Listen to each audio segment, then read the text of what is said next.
Um outro aspecto que um modelo satisfatório de átomo deve responder é qual que é a relação que temos entre a temperatura e o estado físico da matéria. Nós sabemos que, variando a temperatura de uma substância, nós podemos promover a mudança de estado físico da matéria.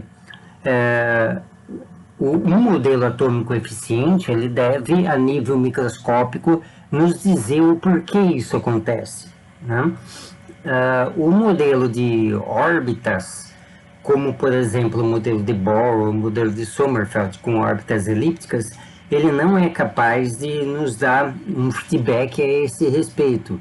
Contudo, o novo modelo, o modelo da nova teoria quântica, ele pode nos ajudar a entender como a nível microscópico se dá a variação de estado físico da matéria. Então, vamos supor dois cenários, um cenário para altas temperaturas e um cenário para baixas temperaturas. Alta significa que a substância que é formada de átomos, né, evidentemente, ela estaria no estado gasoso, e baixas temperaturas estaria no sólido ou no líquido. Mas vamos imaginar, por exemplo, que nós temos átomos. Esses átomos compõem uma substância que está no estado gasoso e, evidentemente, como esses átomos eles têm um certo movimento, eles vão interagir. Para que a substância permaneça na forma gasosa, é necessário que os átomos ou as moléculas não grudem uma na outra, né? Ou seja, tenham um movimento independente. Contudo, nós sabemos que qualquer que seja a substância, se nós abaixarmos a temperatura suficientemente, o gás vai perder o estado gasoso, né? As propriedades de estado gasoso, e vai passar para o estado líquido, e se baixar mais ainda a temperatura, vai passar para o estado sólido. Mas como nós poderíamos, dentro do modelo atômico da nova teoria quântica, visualizar, né, entender como que se dá esse processo de mudança de estado físico em função da temperatura? Bom, a temperatura, no caso de gases em particular, ela está muito relacionada à energia cinética das moléculas.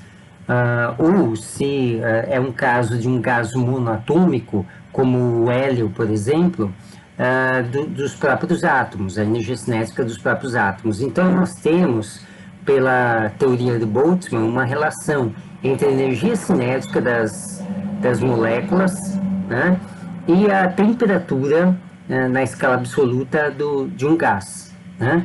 Então, se você colocar aqui uma certa, não massa da molécula, uma massa da substância, uma certa massa da substância, ela guarda uma relação entre a temperatura na escala absoluta e a sua energia cinética por essa relação aqui. Se nós estamos falando de um gás que tem N moléculas, aqui eu teria que colocar um N vezes a massa de cada molécula. Essa massa total aqui seria a massa de uma molécula vezes o número de moléculas que eu tenho em um determinado volume, né? Então, isso me dá uma relação entre temperatura e a energia cinética das moléculas. Então, quanto maior a temperatura, maior a energia cinética das moléculas. Isso é a essência da compreensão do porquê que substâncias em altas temperaturas serão gases, terão comportamento de gás. Ou seja, não é provável a ligação entre diferentes moléculas, uma ligação intermolecular, quando a temperatura está alta. Por que que isso acontece? Bom, nós sabemos que quanto maior a temperatura de uma substância, maior vai ser a energia cinética de suas moléculas. Então, isso significa que quanto maior a temperatura, em média, maior vai ser a velocidade com que essas moléculas se propagam. Para que eu pudesse constituir um líquido ou um sólido, uma molécula teria que se ligar a outra molécula, né, e ter uma certa energia de ligação. Contudo, se a temperatura é alta, relativamente alta, tal forma que a substância é um gás, a velocidade das moléculas vai ser alta.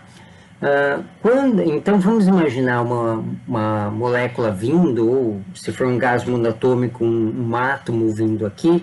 Vamos imaginar que esse átomo a eletrosfera está no estado S, portanto é esférica. Então pode ser, por exemplo, o átomo de hélio, né? Então vamos supor que em determinado momento esse átomo aqui ele estabeleça essa trajetória em direção a um outro átomo. Esse átomo está se movimentando também, mas vamos considerar apenas o movimento deste daqui. Então, ele vai, em determinado momento, poder interagir com a eletrosfera deste átomo aqui. Quer dizer, a eletrosfera deste átomo pode interagir com a eletrosfera desse. Nessa trajetória, ele vai fazer essa interação, né? Em princípio, as eletrosferas são negativas, então quando elas estiverem muito próximas, em princípio eu terei uma força repulsiva entre eles. No entanto, se as duas eletrosferas elas se sobrepõem, eu vou ter uma região de maior densidade de carga negativa, e isso pode exercer uma força atrativa com relação aos núcleos, e de tal forma que eu poderia ter uma ligação entre os dois átomos ou duas moléculas. Contudo,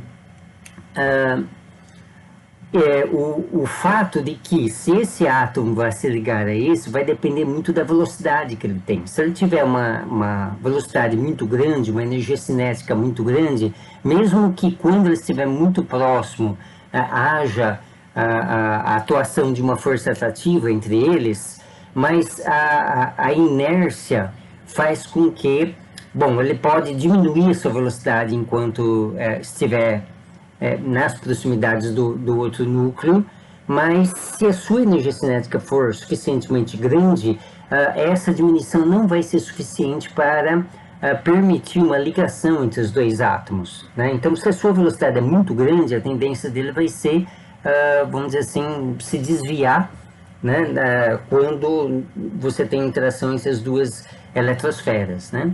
Então é muito parecido com o caso de, vamos dizer assim, um corpo celeste que passa nas proximidades da Terra. Vamos imaginar um meteoro, um meteorito que passa nas proximidades da Terra, até podendo atingir a sua atmosfera. O que nós temos é que se a velocidade do meteoro for muito grande, então a gravidade não vai ser suficiente para fazer com que esse meteoro caia na Terra. Ele vai poder sofrer um desvio, mas vai acabar não caindo, né? Se a sua velocidade for suficientemente baixa, nessa trajetória aqui que teríamos, que seria uma trajetória, entre aspas, de colisão, ele poderia, vamos dizer assim, ficar preso, né, por uma força atrativa exercida entre ele e o outro centro de força, né? Agora, se a velocidade for muito grande, não vai haver condições de se estabelecer essa conexão entre os dois átomos ou as duas moléculas. Um caso diferente, um cenário diferente seria quando você tem uma velocidade baixa dos átomos ou moléculas, que aconteceria em baixas temperaturas de acordo com a relação de Boltzmann, né? Quanto menor a temperatura, menor a velocidade média dos átomos ou moléculas. Então, o que aconteceria é que, vamos dizer assim, um átomo se aproximaria, ou molécula se aproximaria suficientemente lentamente do outro átomo, de forma a haver uma superposição das eletrosferas. Então, imagina que nessa região aqui, eu tenho a superposição das duas eletrosferas.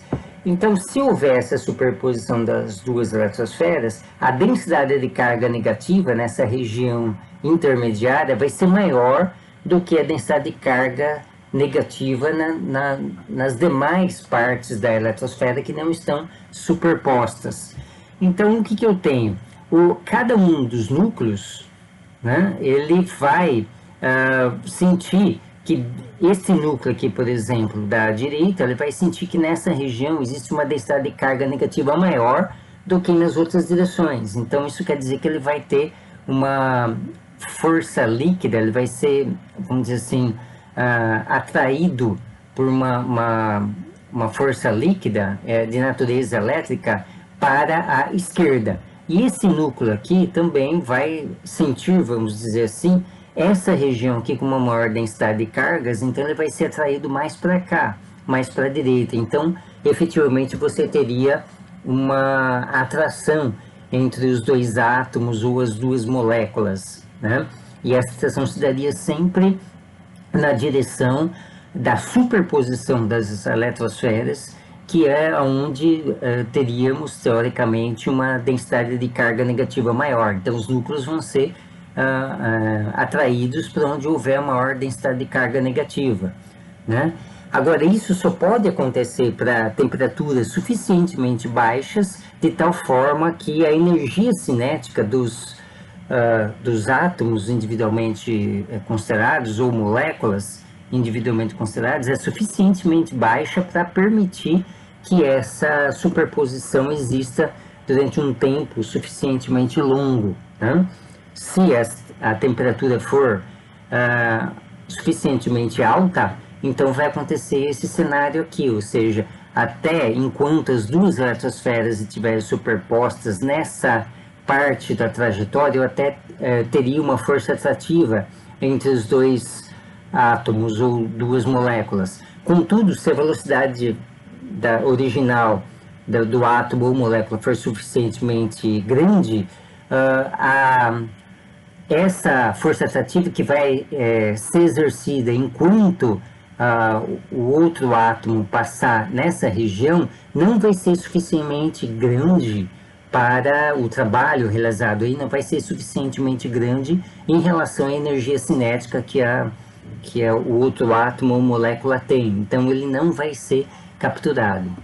Então, isso nos mostra que o modelo da nova teoria quântica é muito consistente também para entendermos como que se dá a mudança de fase devido à mudança de estado físico da matéria e como isso depende da temperatura.